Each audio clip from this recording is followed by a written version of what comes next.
Reimagining Success, episode 257. You're listening to the Reimagining Success podcast, where we help you design a business and a life that allows you freedom from the 9 to 5. I'm your host, Anna Lundberg, ex-corporate good girl, now a business mentor and coach, author, mum of 2, and I'm here to help you create more freedom, flexibility, and fulfillment. Now let's get started with redefining success outside of the 9 to 5. Hello, everyone, and welcome to our latest interview. I'm here with Kerri Burchill, who's coming to us live from Texas, where the weather, I hear, is rather warmer than it is here in the UK. Welcome, Kerri, and thanks so much for your time today. My pleasure, Anna. Great to be here. Well, first, my question is always, can you tell us what you were doing in your previous life and career, and what are you doing today? Yeah, great question. So the skinny version is that my partner and I in our 30s felt like our life was a little too comfortable. I do not have the ability to have kids. And so with that comes obviously some disappointment and some freedom. And so I applied for a principalship because I was in education at the time. I applied for a principalship in a NATO base in the Netherlands. And he applied for med school, and we just kind of said, let's roll with whatever happens. So the long story short is I did not get the job. He started med school at 39. And that took us from Canada, where we lived, into New York City, Detroit, Baltimore. And then we ended up starting to practice. We did med school and we started to practice in Southern Illinois, which is a rural setting, not a great fit. But that transition took me out of healthcare. I did education all the way through med school and then transitioned into healthcare because he said to the new hospitals where he was working, I'm not signing a contract with you unless you find meaningful employment for my partner. Because of course we'd moved to the States. I didn't have a green card yet. Visas were an issue. And I'm like, oh, stop. We're broke. I'll find something. Anyway, so a healthcare company hired me and I was their only organizational development leader.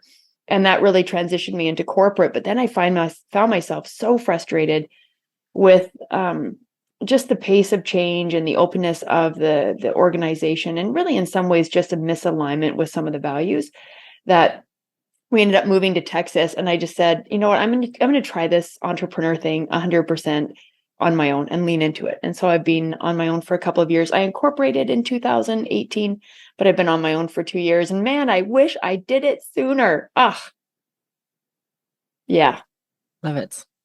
And I have to say, so coming back to your 30s, the epiphany, I suppose, what can you dig into that a little bit more? What was it that made you both realize together? We really, and my sister says she was actually traveling for work and was staying at our house, and she remembers being there for the initial conversation in the kitchen. And our conversation really, Anna, was just saying I don't want to be this comfortable because we aren't giving back in ways that we felt we could, kind of that social responsibility. So again, that not having kids thing, we have some freedoms. And with that, I think, in my perspective anyway, some responsibility to sort of give and help and contribute, however that looks.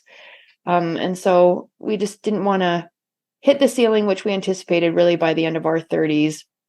I'd be a principal, maybe an area director, could be a superintendent by my 40s. And what difference was that being an administrator at that level versus I was assistant principal at the time? Just where's the give back, right? Where was the opportunity to really help others thrive? And so that was the stirring in our belly that had us change things up. I love that. It sounds very generous and selfless, and a lot of us make these decisions, although we all say, and every coach says, I want to help people. I think certainly for me, it was a very selfish decision to quit my job and start my own business. So it's really beautiful to hear, that you were really thinking about that responsibility, as you said, to give back. How did you? Sorry, go ahead. That's just the joy, right? That's the joy of the work, is the giving back. I love it. And I see in you that's true, and that's what you mean. So I guess, how did you come up with the exact way in which you could give back? It sounded like it was quite organic in terms of your husband's work and moving and so on. How have you arrived where you are today in terms of what you're doing now to help people? Well, the real grind was for me when I was in that healthcare role, where I wanted to help people, and I was serving the leaders. I had started a leadership academy, doing some leadership development, but there was this grind between what the leaders wanted to do and what the organization was ready to do, this disconnect. And despite everyone's best efforts, the group of leaders in tandem with the organization could just not get in sync. And I found myself more and more frustrated with that disconnect. And so I incorporated, because I knew that I needed to be in front of organizations and leaders that were ready to get in synchrony, get in sync. And that showed me that I had something that I could help people with more than just a traditional 9 to 5 sort of environment where you're fitting and trying to navigate some of those politics or hidden agendas or whatever the things were that I was bumping up in healthcare. And then when I incorporated and just did a little bit on the side, I saw that I could be invited to work and serve with people that were ready to do the work, the vulnerability, the deep digging, the questioning old practices, the unlearning. And I found the negative cloud that I had sort of over my head in the healthcare setting, frustrated with the disconnect where I didn't feel like I was having the impact that I wanted to have. When I did the little gigs on the side, I'm like, this is so much fun. This is the right work. I can sort of peel off some of that, the corporate stuff that is so weighty. And so that helped me see where people wanted to thrive, what I could do to sort of align with their work. And then it just got momentum from there. I love that. And for those listening, I think we're talking a lot about running, as we record this, a niching workshop this week. And I think we talk a lot about where to focus and so on. And unfortunately, I think we make it really difficult for ourselves going after people who don't want to be helped. They don't know they have a problem. If they do, they don't want a solution. They can't pay for this, So I love that idea of actually going where there's energy. And it reminds me of when I was in my final corporate marketing role. I was in digital marketing. And I thought naively, as an ambassador for digital, I wanted to deploy it to everybody. And everybody should invest and everybody should do all these things. And of course, that wasn't the case. And what I realized was more effective was to find the people who were forward thinking and pioneering enough to recognize that this is an incredible opportunity, partner with them, do amazing things. And then everybody else saw, oh, wow, that's a good case study. We should probably do that too. And then it rolled out. So I think it's an important insight for people choosing where to focus in their business, that please go where people need you and want you. And again, it's selfless because they want to be helped, but it's also selfish because you're actually enjoying it. As you said, you're getting the joy and the fulfillment and making the impact you want to make. Yeah. And I don't know what your philosophy is on niching. I know that I joined a marketing group when I sort of first went out on my own because I found myself what I call shotgunning. Like I was doing a bunch of everything and nothing really grabbing. And their kind of promotion around niching was to get super narrow. And I just found myself, that was like square peg round hole. And really to just say, I think my tagline now is something like, I help leaders and teams in messy, dynamic situations to slow down, to go fast and achieve their ambitious goals. And so when you think of messy, dynamic situations, that itself is a niche, but I have, police departments and manufacturing teams and healthcare and HR, and my niche is not very niched if you think of industry. But gosh, it is with those leaders that are finding themselves in messy, dynamic situations. So it's interesting. I think that's really common that we don't. If we're, I like to think of us as a sort of as a Renaissance woman, and we're multi-potentialites, multi-passionate, whatever. And I actually believe it's the strength. And one of the reasons why, as a solopreneur, we can exactly do that, because if we had a business where we had teams of people going out, of course they need to know this is the kind of organization you're going to contact them, and this is the steps you need to follow. But the beauty of you being you is that you can what messy organizations means, which interactions give you joy, right? So you can absolutely, that is 100% niche enough. And you also have a niche in terms of the solution you're bringing and the problems you're helping them with, right? So it's not just, okay, I work with corporates, this size company, and and actually, it's much more nuanced than that, but also very clear to you who you want to work with and if it's right or wrong. And I think often we don't trust our intuition, and never have I gone, oh, I wish I hadn't listened to my intuition, because I always regret if I think, oh, this isn't going to be great, and I go with that client, it's inevitably not a good relationship, and it's something I sort of come to resent. Unfortunately, it happens much less these days. Yes. And yet when you feel, wow, yes, these people get me, and this is, there's an amazing collaboration to be had, that's such a different feeling. Yeah. And that was me in the corporate world, right? I could see those problems and I would push. or pull people in, or then I'd support people that were in their own way trying to push things forward. And it was just this constant like bumping up against a wall. And so, yeah, it's good case in point. And it sounds, I mean, it sounds very mature and wise and pragmatic and easy when you describe it. So I wonder, what challenges have you come up against across the way? Did you ever doubt, oh my goodness, can I do this on my own? And you know, what were some of the hurdles along the way? Yeah. Gosh, the imposter syndrome. I was just telling someone this story the other day. So the first time I went live on Facebook, you know, we had the whole house quiet. My husband has the dog in a different room. Like every variable is managed, and I finish, and I'm so proud of myself, right?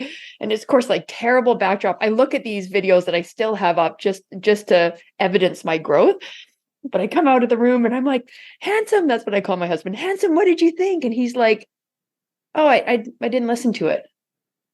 And I was just so pissed off, frankly. And really what I learned is that he sees myself like I need to see me, but it's the imposter syndrome. Like he already knows that I would have been great on live. He didn't need to watch that.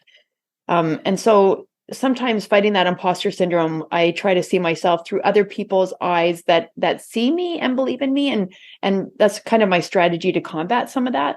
This year, I've done 13 keynotes, and it's just at the end of this 13th one that I am allowing myself to own my style.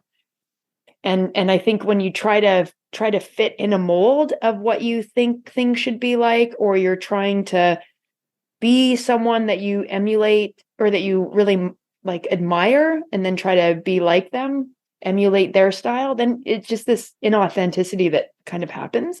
And you get in your head, like, I think that just fuels the imposter beast.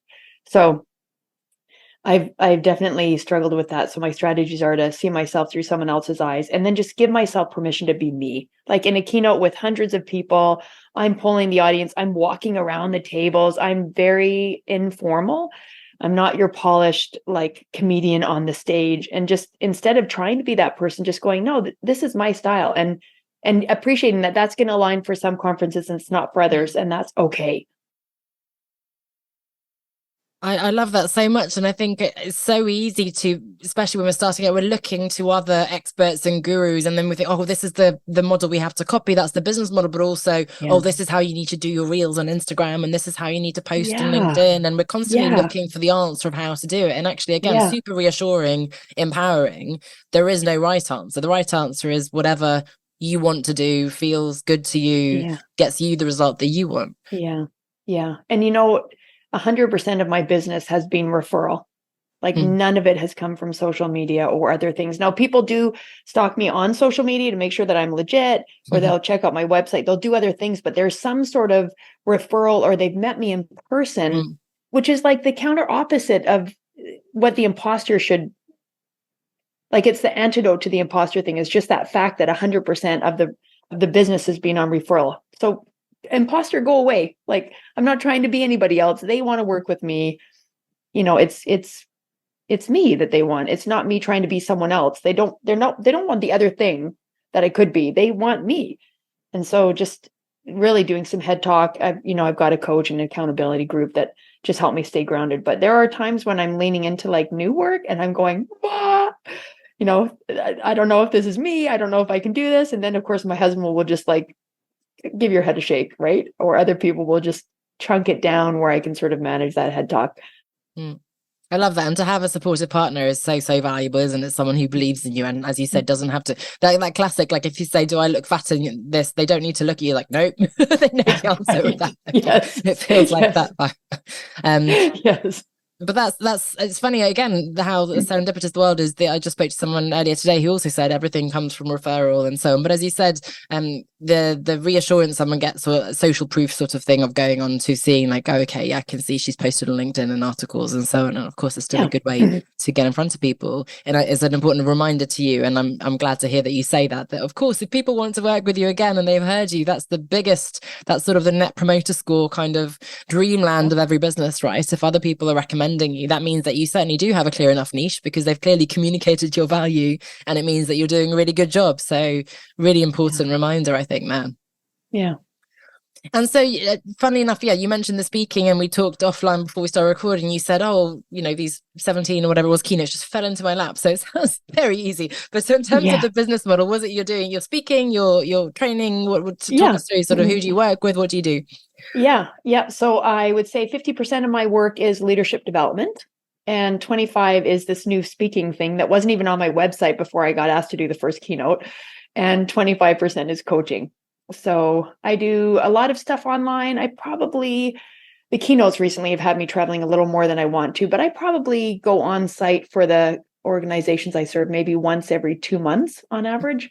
So there's not a lot of travel, which is great. I'd rather do everything 100% online. There's some value to being in person though sometimes. Nice. And so I suppose during the last few years, you were doing a lot of online, I imagine, and now it's sort of come back into in person, or how has it been looking for you? Yeah. So some of my first business client was in the rural Southern Illinois area. And they're still my client. In fact, I've been trying to graduate them. Like, you've got this. It's been, 5, 6 years. You know the skills. I can help your leaders, teach sort of incoming employees, but you've got this. And then they came back and asked me to do company-wide training that they, had a bit of financial impact from COVID. Who hasn't? And except for Amazon, who hasn't had that financial impact. And so they said, we need to, sort of cut back the consulting with you. And I said, good, like I've been trying to graduate you from me for years. And then they came back like a month later and said, actually, when we asked our team the most valuable work supporting them, it was Kerri Burchill. So please come and do company-wide training. So that's like first companies from the beginning in Southern Illinois. And some of those clients have stayed in that area. And we've just transitioned to do stuff online instead of me doing it in person. And then their network has sort of brought about other networks. So I think initially my first clients were in person because they met me doing day-to-day business stuff in the area. And now I live in San Antonio. I don't have a San Antonio client, which kills me. I'm just like desperate to have my backyard clientele, but I'm networking like a fiend. When I've done some Texas keynotes, I'm like vulnerably saying like, I want business in my backyard who's from San Antonio. So I think there was something around networking in person in the area where I lived. And then that sort of caught a little bit of fire and it grew from there. So I think that was the starting point. Because now that I've moved, I'm having a hard time like cracking into that here. And that's the one thing about refer. I think we don't quite have the control over when people will refer and how much and to whom and so on. So I think when we do want a particular direction of the business, either into a new niche or geography and so on, obviously it helps to have a bit more of a systematic approach to go, okay, this is what, at least to send that out into the universe and say, hey, I'm here, San Antonio. I think I went to San Antonio when I was younger to the Six Flags. Is there Six Flags in San Antonio? Yes, there is. My aunt awesome. lives in Plano outside Dallas. I spent quite a few trips there as well. So awesome. I love it. I hope it wasn't in the summer months because it is stinking hot right now. Yes, I mean the contrast between the heat outside and the freezing cold aircon in the shops, in the malls and everything, I always confused me, but I didn't know yes, what to wear. Me too. Internationally, I see every country doing that. It doesn't make sense to me either. No, but I imagine we don't really have aircon here. Not that we need it, but perhaps with climate change we will do in the future, because when it does get hot here, we're all very much, we're in trouble. So I think you're still ahead of the game there. Yeah, fair enough. But coming to sort of personal brandings, I know you talk about referrals, but you are obviously on LinkedIn and Instagram. I just saw a couple of your posts. And you talk about sort of not really having a niche, but we do have a niche. So why are people recommending you? What is it you're doing? Like what do you stand for, I suppose? What is this contribution that you wanted to make? What are you giving back? Yeah. So, when you think about messy dynamic situations, I really am about helping people slow down to figure it out. So I believe the answer is in the room. Like, leaders are the best ones to decide what they need to do moving forward because they're in the trench.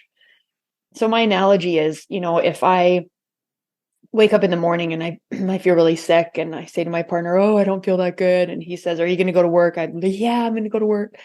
And then I get at work and I'm like, oh my gosh, I need some medicine. So I go to a walk-in clinic. Of course, you can't get a same-day doctor appointment. And all of a sudden to this stranger, I'm like describing what's happening with my body, what I'm coughing up, all this detail that I would not share with my partner, right? And so in those messy situations, we tend to hide the real truth from people. But if you go see someone from the outside, you just bear it all. right? And so that's sort of my analogy. And I help people slow down to put words on what is working, what's not working, what do we need to adjust, and kind of help facilitate the slowing down work so that we can go fast and achieve those big results. So I have a plant that I'm working with, and they just got a new plant manager. And so they were doing the transition between leaders of continuing the work with me. And I said to the new leader that the old leader's invites on our coaching time said like slow down time with Kerri. And the new leader's like, oh yeah, I need that slow down time. Like, wow, it's, really crazy. And so I help people slow down and just figure out their own answers, because they do know they're in the trench, but in the fast pace speeding, they, just don't really get to what answers are. And so they just do like Band-Aid fixes. And then it's this unsustainable issue fix thing. So, I mean, there's a powerful insight for not just organizations, for all of us, right? So again, I was just sharing with someone now with whatever, with business, with work, we're doing up a house and all sorts. There's very little time, especially for myself, initiated by myself, to slow down and go, oh, what is the big picture here? How shall I, yes, I want to be? And those are questions that I'm not getting asked, let alone answered right now, right? So to have someone external come in and go, okay, dedicated slow down time, what are you actually working towards? Who are you? What, all these questions. I think that's very parallel with the kind of work I do with clients, and in a different sense, but it's something I think we all really need. Yeah. And I see, honestly, like post-COVID, that people are trying to do what worked before COVID even faster now, and just kind of calling out that, like, where's the space for innovation? Where's the slowdown to kind of acknowledge what are the pain points and what do we need to recognize some of that. So and this is I'm very passionate about redefining productivity, and it's one of those things, as you said, after COVID, is this really what we want from our people? It's certainly not what we as employees want, just to do things faster. And now with the advent of AI, which is obviously accelerating very quickly as well, there is an opportunity, I think, to really rethink how we're doing work and how we're engaging employees, organizations, as leaders, and so on. So it's sort of a time of turmoil, but also really exciting to see, and hopefully we can play a small part in that revolution. Yes, I would love to have a little ripple effect. Absolutely. Yeah, absolutely. And so in practical terms, then, I know you said you're traveling a little bit more than you'd like to at the moment, and you're taking some time off in January, you said. But what does how many days a week are you working? How do you like to kind of plan your work? Are you very organized and schedule driven? Are you flexible? Talk us through sort of your ways of working. Yeah, absolutely. So my partner's schedule, he works 11 days on and then gets a long weekend. So every other weekend, I try to take the Friday off. I wake up in the morning without an alarm, such a gift, and do a little bit of I'll wake up and just have like a cup of tea and do my morning routine, and then walk the dog. So my first meeting's at 9. And then sometimes I have, hours and hours of meetings a day. Today, it's you, and then I have some at 5 tonight. So I have this big break during the day. So I'll block that off when it just naturally happens and dive into a book that I'm writing. Sometimes I'll block time just to be able to work on PowerPoints that I'm building for different leadership teams, or do some of that think work. But in general, I'll travel once every 2 months for maybe 3 to 5 days. And other than that, I'm just I have a pretty wide open calendar. I say to people, access me all the time. If you text me, call, if I'm available, I'll take it. So I'm comfortable switching gears, jumping from frying pan to the fire, to the this, to the that. But I am protective of nothing starts until 9, and I try to wrap up my day at 5. Literally your mantra, right? 9 to 5, get out of that. But get out of there. I know, but I love the creative way of looking at it, because funnily enough, when I was single and nomadic and I wanted freedom, and so when I first started, and when I met my partner, he had a 9 to 5 in London. So I actually sort of intentionally then crafted my work around that, back into Monday, Friday, 9 to 5, because otherwise I wouldn't see him evenings and weekends. And then, when I had a newborn baby, that then shifted things. Now we've moved out of London, that's shifted things, etc., etc. Now that my daughter's starting school, that shifts things. So some of it's driven by myself, some my partner, and so on. But it's so there's no sort of magic. At the moment I'm working a 3-day week. It's going to probably be a 4-day week in September. I love this. I had someone say they did a what did they call it? Oh, I want to say, yeah, 9-day fortnight, I guess, a bit like you said. So you do it every other Friday off, which she thought worked really well because you're kind of around some Fridays, so nobody Yeah. really noticed, but you still Yeah. have the free day and you don't, there's just so, I think this is what's so interesting. There's so many frameworks, and the 9 to 5 is just a very outdated construct, whether we're working for Yeah. ourselves or in an Yeah. organization. It just doesn't Yeah. really, correspond to anyone's Yeah. reality, whether No. you're in the medical profession, whether you're a parent, whether you're aging, whatever it is. Yeah. So it's always interesting to hear the different versions that exist. Yeah. And I think that my schedule molds like you, when you had a baby, you met your partner. My molds around my client needs. So Friday is a light meeting for clients. They generally just like want to get through their work and get out. And Mondays are the sort of drinking from the fire hose. So my Mondays are more of a planning day, and I'll try to take Fridays to do more of a thinking day. And then Tuesday, Wednesday, Thursday, dive deep, go hard. Yeah, but I ran a marathon last December. I would, I block off mornings to do long runs or just different kind of exercise.